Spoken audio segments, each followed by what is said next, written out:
Bonjour, je suis Signoline Djimbere. Bienvenue dans cette émission qui a pour objectif de lutter contre les violences faites aux enfants. La Déclaration de Genève de 1924, suivie de celle des droits de l'enfant en 1959, disent que l'humanité doit donner à l'enfant ce qu'elle a de meilleur. Malgré ça, même si tous les enfants ont les mêmes droits, ils sont bafoués dans la plupart des pays et les enfants ne bénéficient pas de droits identiques. Aujourd'hui, je vais vous parler du cas du Rwanda, pays des 1000 collines, où les enfants âgés de 0 à 14 ans représentent 42,9% de la population totale rwandaise et la moyenne d'âge du pays est de 18,8. Cette très jeune population est une des conséquences de l'horrible génocide qui s'est opéré en 1994 au Rwanda, où près d'1 million de personnes ont été tuées en 4 semaines seulement. Les répercussions négatives de ce massacre, en plus des problèmes quotidiens, continuent encore d'affecter les enfants à différents degrés. Bien que la question des droits de l'enfant soit une des priorités du gouvernement, les jeunes Rwandais ne disposent pas encore pleinement de leurs droits. La loi numéro 54, votée en 2011, a déjà beaucoup favorisé la promotion des droits de l'enfant. Elle comprenait la création de la Commission nationale pour les enfants, une organisation gouvernementale visant à promouvoir les droits de l'enfant. Avant d'entrer dans le vif du sujet, écoutez d'abord Claudine Ouella, chargée de cette commission. Nous parlons les enfants qu'ils prennent en charge. Nous prenons en charge tous les enfants, oui, tous les enfants du pays, mais bien sûr, on s'occupe plus des enfants vulnérables, mais la politique s'adresse pour tous les enfants, où on s'occupe des enfants dès la conception. Il y a l'éducation, il y a la santé, il y a la justice, il y a la protection de l'enfant. Quant à l'application des objectifs du développement durable, les ODD en sigle, et d'Agenda 2063 relatif aux droits des enfants, le Rwanda, qui fait partie de plusieurs pays, s'est fixé dans ses objectifs et a fait beaucoup d'efforts en la matière. Je citerai ici toujours le cas des enfants, mais aussi la question de genre pour lutter contre toute forme de discrimination à l'égard des filles ou femmes. Le Rwanda s'est engagé à interdire les châtiments corporels et à voter différentes lois en vue de protéger les femmes et les enfants contre la violence. Le pays a également ratifié la Convention des droits de l'enfant des Nations Unies et la Charte africaine des droits et du bien-être de l'enfant qui interdisent tous deux la violence contre les enfants. Une première dans le monde, le Rwanda est représenté par une large majorité de femmes au Parlement rwandais.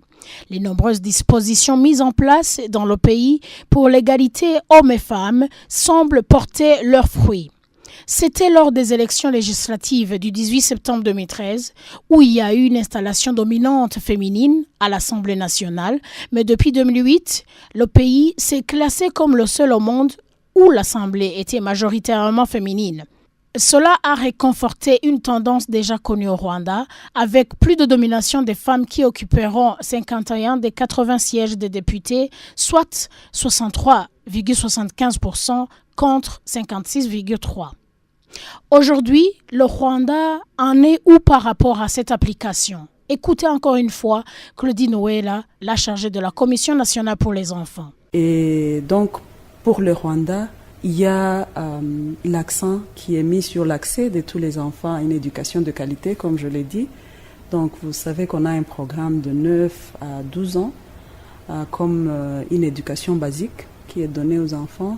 On privilégie l'accès à une alimentation saine, nutritive et suffisante. Comme je l'ai dit, c'est aussi tout un aspect de la santé.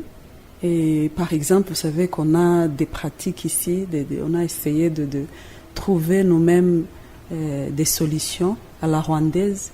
On essaye aussi d'éliminer toutes les formes de discrimination à l'égard des filles. Vous savez qu'on a un programme de He4She qui est une campagne qui favorise la fille, le genre de manière générale. Mais quand on parle de cette éradication de toute discrimination à l'égard des filles, c'est parce que, comme vous le savez, les filles restent un petit nombre disons, dans l'éducation, pour certains emplois. Et donc, voilà, cette idée d'essayer de promouvoir cette éducation, bien sûr pour tous les enfants, mais il y a un peu plus l'accent pour favoriser les filles, pour les encourager et pour sensibiliser les parents de cette promotion de la fille ou de la femme et montrer qu'elle est aussi capable.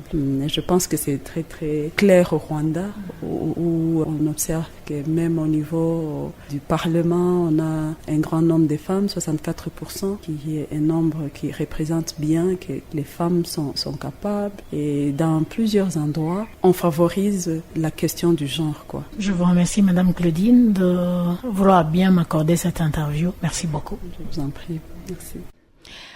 Voilà, c'est ici que prend fin cette émission qui vous est préparée et présentée par Signoline Njimbele.